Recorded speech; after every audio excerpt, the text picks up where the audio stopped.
இரண்டாவது அத்தியாயம் நாங்க பார்த்துருக்கோம் அப்படின்னு சொன்னா லூக்கா நற்செய்தியை படிப்பதற்கான கட்டமைப்பு என்ன அப்படின்னு சொல்லி நாங்க பார்த்து ஆல்மோஸ்ட் முடிவுக்கு வர்றோம் வந்து.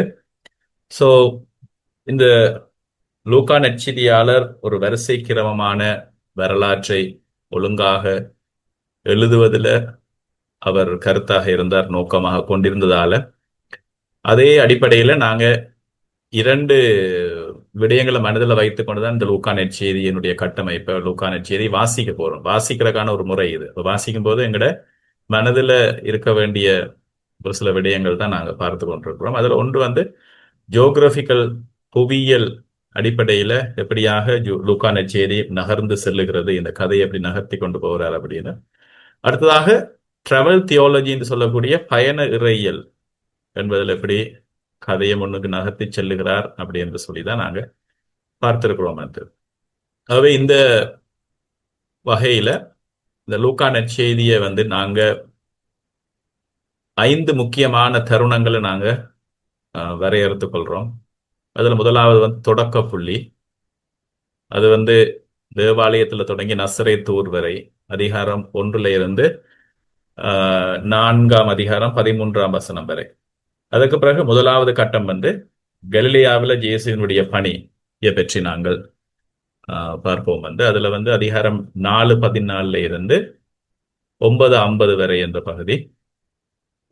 இரண்டாவது கட்டம் வந்து பயண இலக்கியம் என்ற தலைப்புல எப்படி ஜெருசலேமை நோக்கிய இயேசுவினுடைய பயணம்.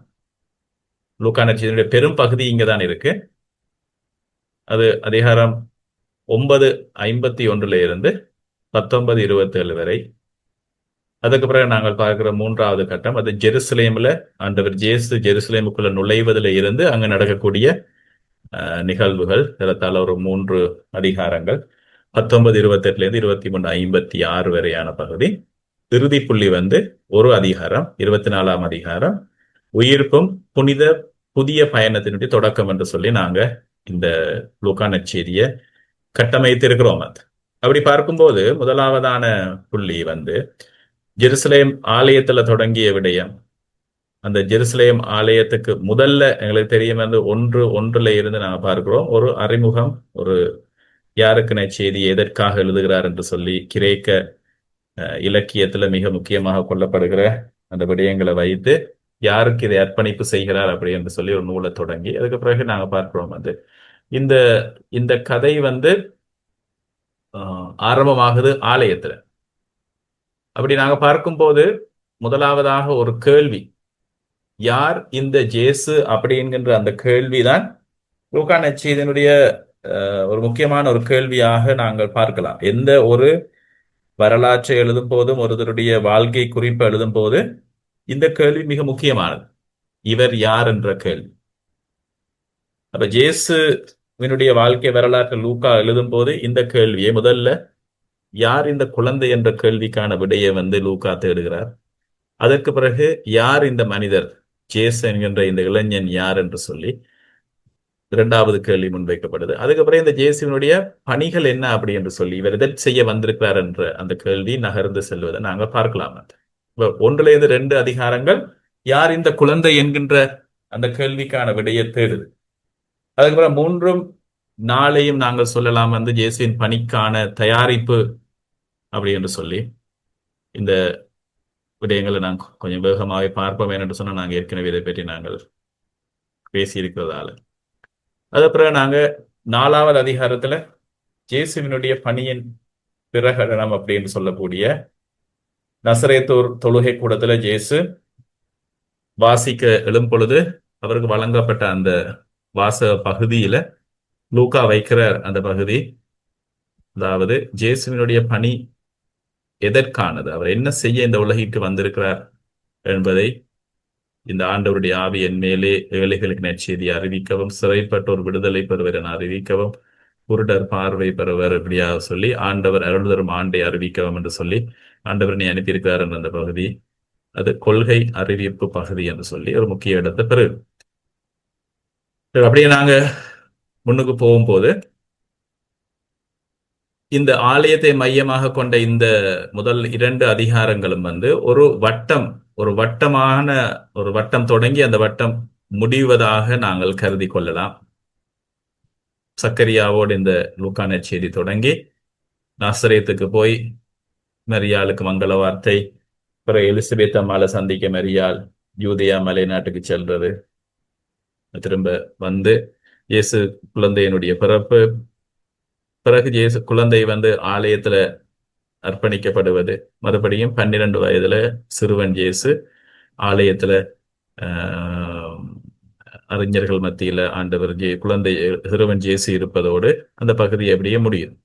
இப்ப இதுல நாங்கள் ஒரு சில அவதானிப்புகளை நாங்கள் வைத்துக் கொண்டோம் வந்து அதை நான் மறுபடியும் குயிக்கா நான் சொல்லிக் கொண்டு போறேன். யார் இந்த குழந்தை என்கிற இந்த இந்த கேள்விக்கான பதில வந்து மங்கள வார்த்தை சொன்ன நிகழ்வுல 5 முக்கியமான குறிப்புகள் மூலமாக இதை வந்து விளக்கப்படுத்தப்படுது. கேப்ரியல் தூதர் மரியாளுக்கு, தாய் மரியாளுக்கு மங்கள வார்த்தை சொல்லுகின்ற பொழுது இந்த 5 முக்கிய குறிப்பு, இந்த குழந்தை யார் என்கின்ற அந்த அடையாளம், இயேசு என்று பெயரிடுவீர், அவர் பெரியவராய் இருப்பார், உன்னத கடவுளின் மகன் எனப்படுவார், இந்த மாதிரியான 5 அது ஒன்றொன்றா நாங்க பார்த்தோம் என்று சொன்னால், ஜேசு என்கிற பெயர், அவர் பெரியவராக இருப்பார், மாட்சி உடையவராக இருப்பார், அவருடைய தெய்வீக உறவு, உன்னத கடவுளின் மகன் எனப்படுவார். இந்த இயேசு யார், இந்த குழந்தை யார் என்கின்ற அந்த கேள்விக்கான பதில்கள். அவர் மெஸ்ஸியா, தாவீது அரியணையில் வருகிற ஆண்டவராகிய மெஸ்ஸியா என்று அவர் அழைக்கப்படுவார். அவருடைய ஆட்சிக்கு முடிவிராது என்கிற இந்த 5 அடையாளங்களும் அங்கு கொடுக்கப்படுகிறது. அதுக்கு பிறகு நாங்க பார்க்கிறோம் வந்து இந்த குழந்தை யார் என்பதற்கான ஒரு 4 பாடல்கள் லூக்கா நற்செய்தியில வைக்கப்பட்டிருக்கு, 2ஆம் அதிகாரத்துல.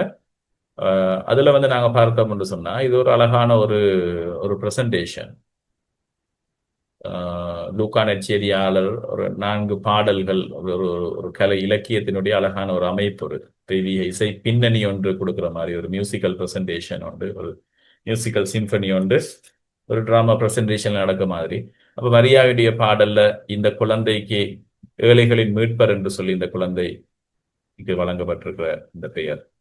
சக்கரியாவின் பாடல்ல வந்து இந்த குழந்தை மீட்பின் கொம்பு, அதாவது தாவீதின் குடும்பத்தில இருந்து வருகிற மீட்பர் அப்படி என்று சொல்லி.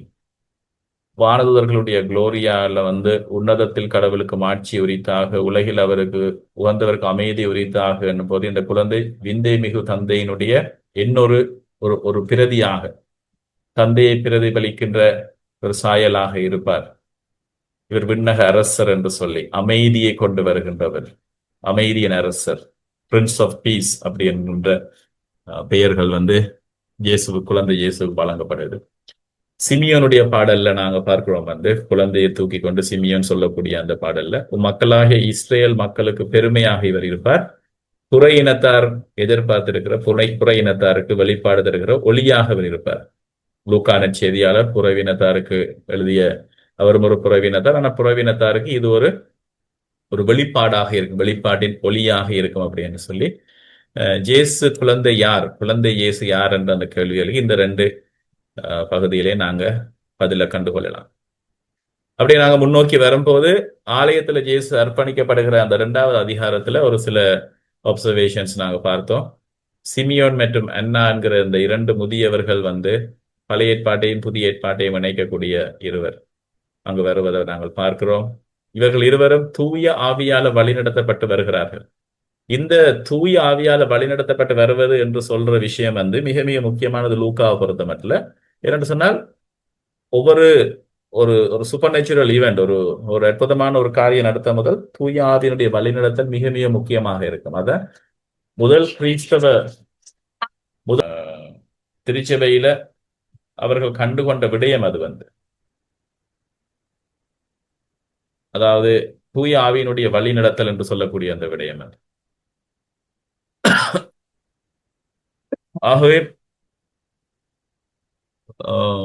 சிமியோனும் அன்னாவும் தூய ஆவியால் வழிநடத்தப்படுவார். அதுக்கப்புறம் ஆண்டவர் ஜேசுவே தூய ஆவியால் வழிநடத்தப்படுவார், பாலைவனத்துக்கு அழைத்து செல்லப்படுவார், பிறகு வல்லமையோட வந்து அவருடைய கலிலேயா பணியை ஆரம்பிப்பார். அப்படியாக தூய ஆவியினுடைய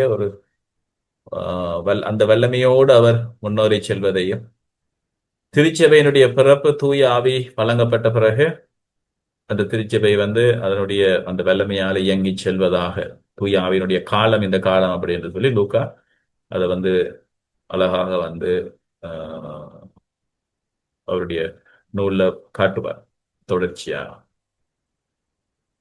அப்படி நாங்க பார்க்கும்போது இந்த நான் ஏற்கனவே சொன்னதை போல சிமியோனுடைய பாடல்ல நாங்க பார்க்கிறோம், புற இனத்தாருக்கு வெளிப்பாடுதர் மொழி என்று சொல்லுகின்ற அந்த வார்த்தை மிக முக்கியமானது. இஸ்ரேல் மக்களுக்கு பெருமை என்று சொல்லுகிற அந்த வார்த்தை முக்கியமானது.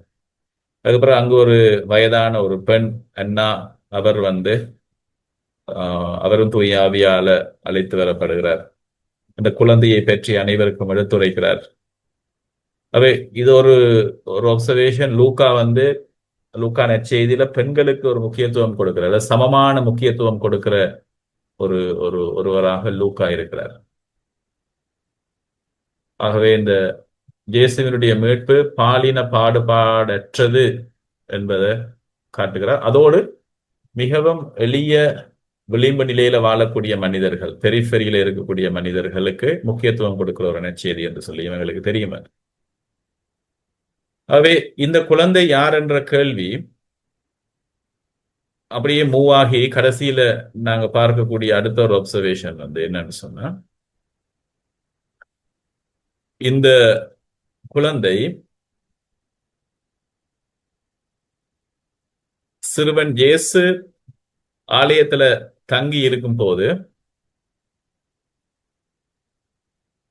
நாங்க பார்ப்போம் வந்து ஆலயத்துல முக்கியமானது கடவுளுடைய உடனிருப்பு என்பது வந்து.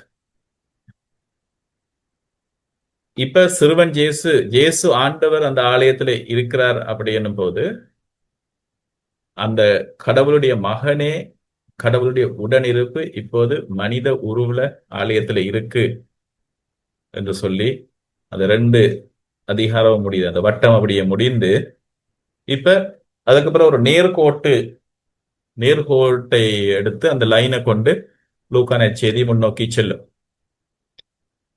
அப்ப அதுல நாங்க பார்க்கலாம் வந்து 3ஆம் அதிகாரம், லூக்கா நற்செய்தியில 3ஆம் அதிகாரத்தை நாங்க இயேசுனுடைய பொது பணியினுடைய ஒரு ஒரு தொடக்கமான ஒரு அத்தியாயமாக, ஒரு தயாரிப்பு பகுதியாக நாங்க கொள்ளலாம். அதுல 3 முக்கிய நிகழ்வுகள் அங்கு வழங்கப்பட்டிருக்கு. திருமுழுக்கு யோவானுடைய பணி, அவருடைய பணி வந்து இயேசுனுடைய வருகைக்காக மக்களுடைய இதயங்களை தயார் செய்ய, வாழ்க்கையை மாற்ற அவர் வந்து போதிப்பதாக, யோர்தான் நதியில திருமுழுக்கு கொடுப்பதாக காட்டப்படுது.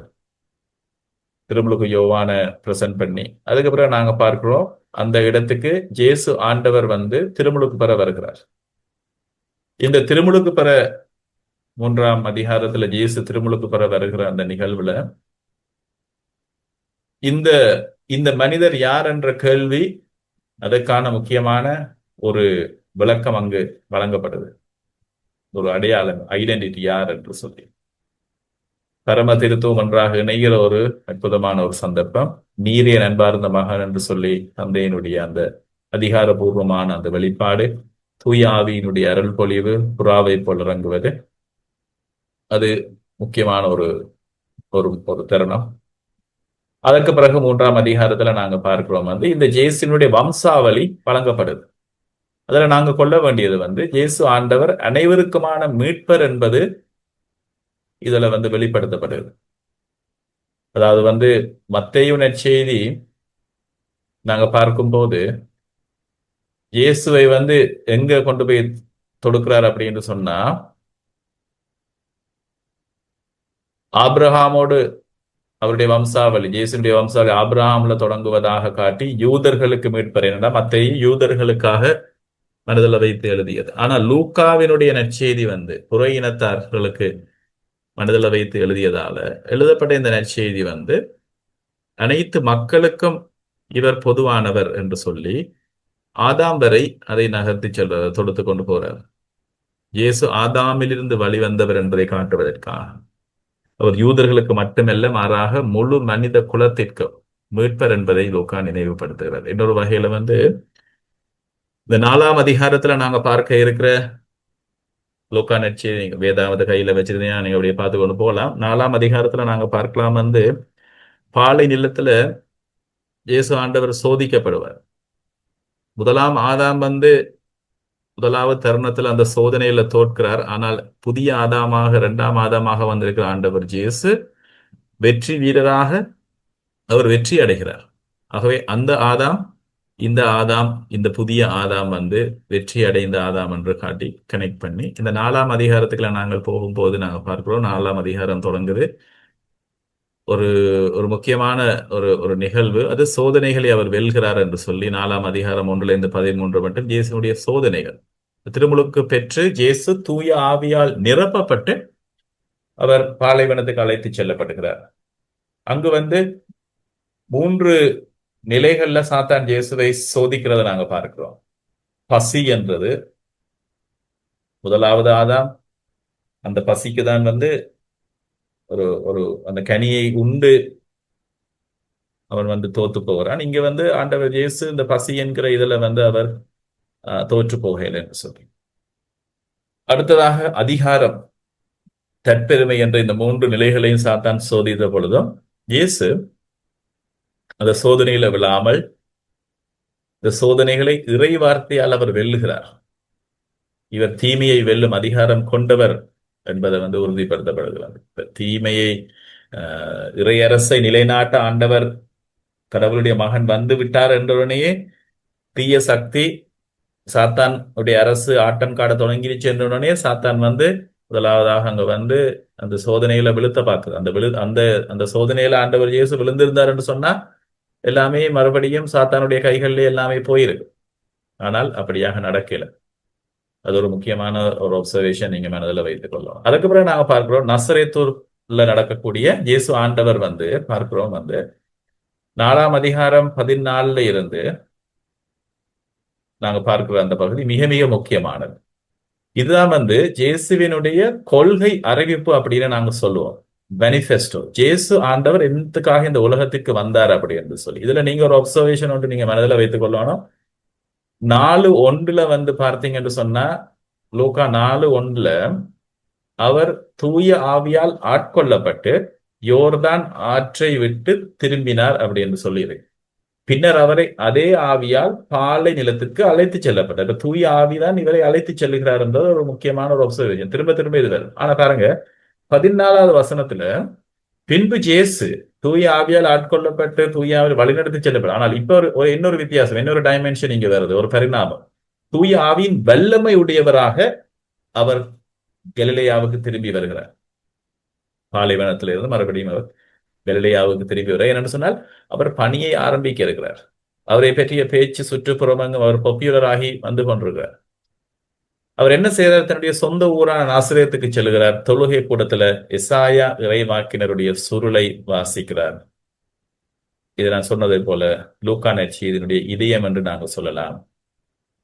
ஆண்டவருடைய ஆவி என் மேலே, பாருங்க அதே வார்த்தை, ஆண்டவருடைய ஆவி என் மேலே.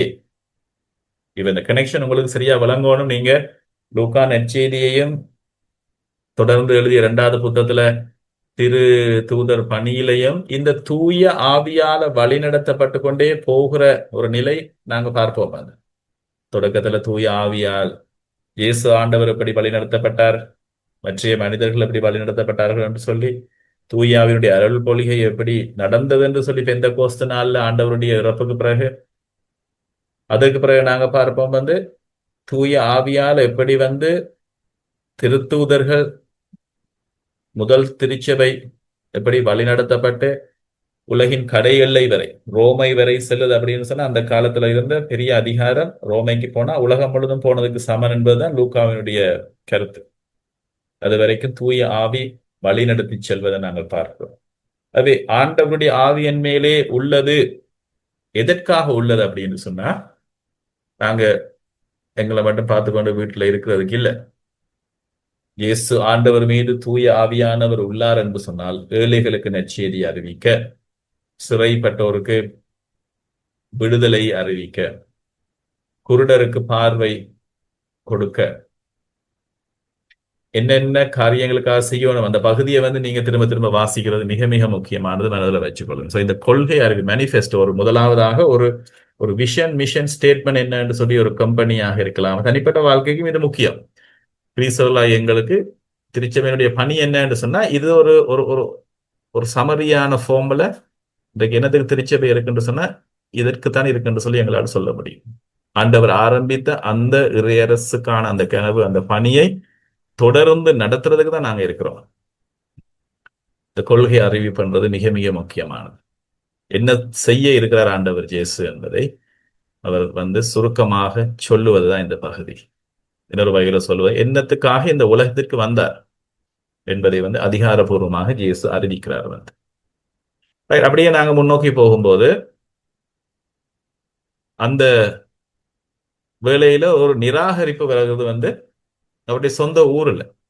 இந்த அதிகாரத்தின இறுதி இல்லை, 4:22 மட்டும் வாசிச்சு பார்த்தீங்கன்னு சொன்னா 2 தருணங்கள் அவர் சொந்த ஊர் மக்கள் அவரை ஏற்றுக்கொள்ளாமல் என்ன செய்யறாங்கன்னு சொன்னால் அவரை மலையில் இருந்து தள்ளுறதுக்கு, அவரை கொல்லுவதற்கு. என்னென்னு சொன்னால் அவர்தான் அந்த மெஸ்ஸியா, நான் கடவுளுடைய மகன் நான் என்று அவர் சொல்லும் பொழுது சொந்த ஊர்ல இருக்கிற மக்கள் ஏற்றுக்கொள்ளாத ஒரு நிலையை நாங்க பார்க்கிறோம். அது 3 வருடத்துக்கு பிறகு நிச்சயமா நடக்க இருக்கிறது. சிலுவையில அவர் கொல்லப்பட இருக்கிறார் என்பதற்கான ஒரு முன்னறிவிப்பு கூட நாங்க சொல்லலாம்.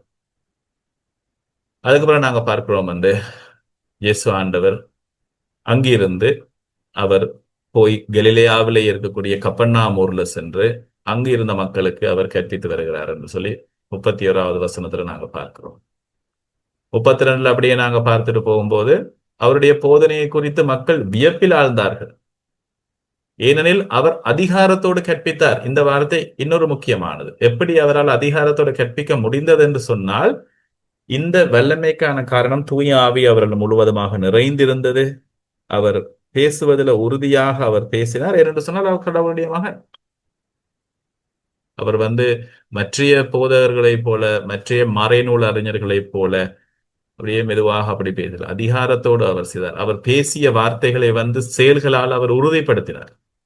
இப்ப அப்படியே வரும்போது பாருங்க, மனிதர்கள் அவருடைய அடையாளத்தை அறிந்து கொள்ள ஏற்றுக்கொள்ள மறுக்கிற நிலை, சொந்த ஊர்ல இருக்கிறவர்களை ஏற்றுக்கொள்ள மறுக்கிற நிலை. ஆனா தொழுகை கூடத்துல 33ல ஒரு சம்பவம் நடக்குது. தீய ஆவி மறுபடியும் அந்த தீய ஆவி இயேசுவை அடையாளம் கண்டுகொள்ளுது. 34 நாங்கள் பார்க்கிறோம், அவரை பிடித்திருந்த பேய், ஐயோ நசரேத்தூர் இயேசுவே, உமக்கு இங்கு என்ன வேலை? எங்களை ஒழித்து விடவா வந்தீர்? இந்த கேள்வியை பாருங்க, உமக்கு என்ன வேலை?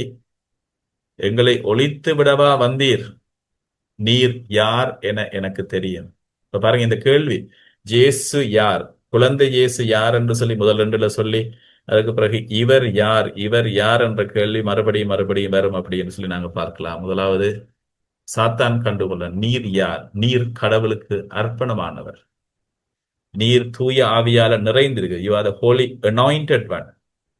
கடவுளுக்கு அர்ப்பணமானவர் அப்படின்னு சொன்னால், அபிஷேகம் பெற்றவர் அப்படின்னு சொன்னால், நீர் தூய ஆவியால் நிறைந்திருக்கிறவர் என்று உரத்த குரலில் கத்தியது.